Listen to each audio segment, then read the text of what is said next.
So this is just a quick preview ahead of the first Lions test in New Zealand. The squad has just been announced, and overall I think the general consensus is that it seems to have been picked on form, which is a relief, and also I think there will be a lot of people happy that the back row has been preserved from the wins against the Maoris and the Crusaders, and also that a couple of players have been drafted in from the match against the Chiefs on Tuesday. So in the front row, this has been pretty consistent in the Saturday matches so far on the tour, and the success of the front row so far on the tour has led to Mako Vunipola, Jamie George and Tadhg Furlong all maintaining their places. The second row is perhaps where the biggest shock has come, although many people will not be surprised by Warren Gatland's decision to pick Alun Wyn Jones ahead of Maro Itoje to partner George Kruis. Alun Wyn Jones is obviously Welsh and has much more experience than Maro Itoje. However, on form, Maro Itoje seems to offer a bit more at the moment. In the back row, as I mentioned, Sean O'Brien, Peter O'Mahony and Taulupe Faletau have been selected, following on from an excellent combination in matches against the Crusaders and the Maori.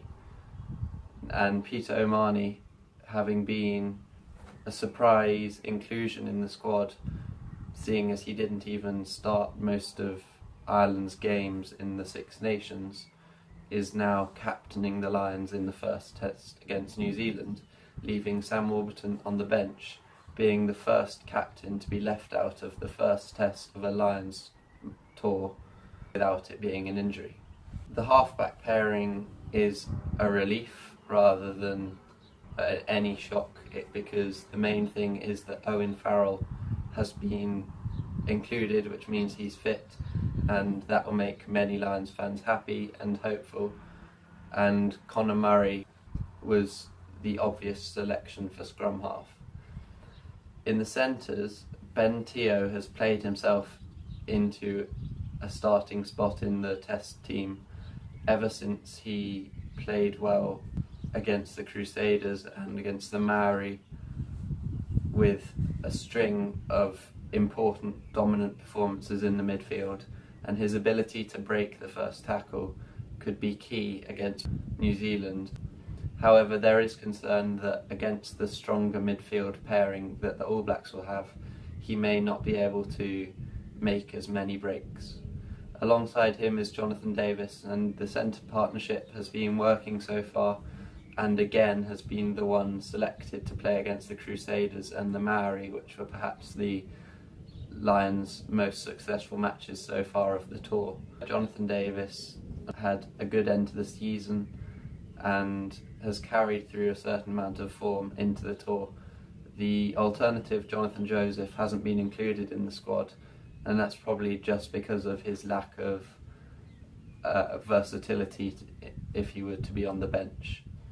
Now, on the wings, Elliot Daly managed to play himself into the team, having played a great match on Tuesday against the Chiefs, particularly showing his pace in attack and solid defence, while Anthony Watson on the other wing has been the standout back three member who seemed to have cemented his place so far.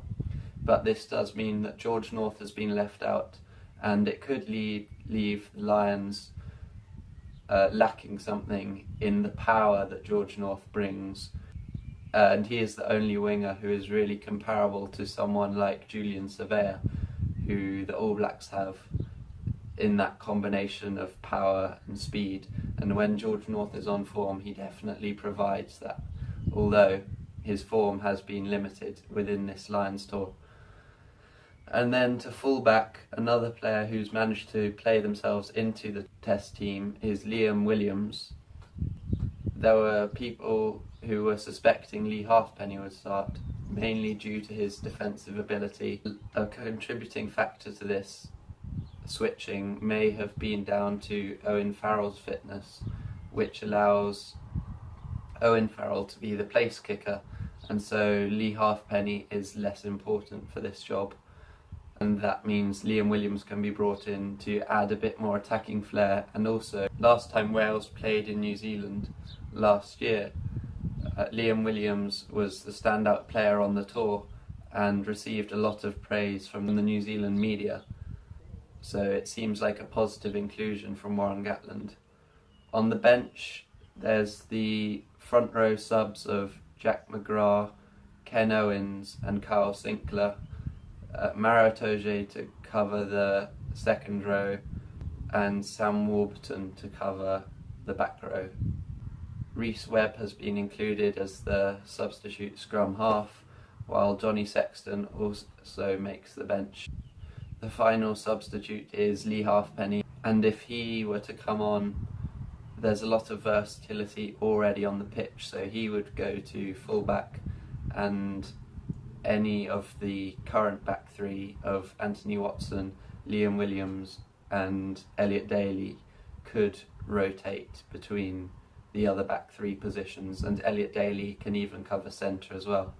So this gives the Lions good versatility from the bench, alongside the potential power provided by someone like Kyle Sinclair and the dynamism of Maro Itoje in the second row. And the final thing for my preview is a score prediction. So I think that the Lions won't be able to hold the All Blacks to less than 2 tries, and I can see the All Blacks potentially scoring 3, while I would hope the Lions will score at least 1 and maybe 2 tries with quite a few penalties. So my score prediction is going to be All Blacks 27, Lions 19, with the All Blacks scoring 3 converted tries and 2 penalties, and the Lions scoring a converted try and 4 penalties.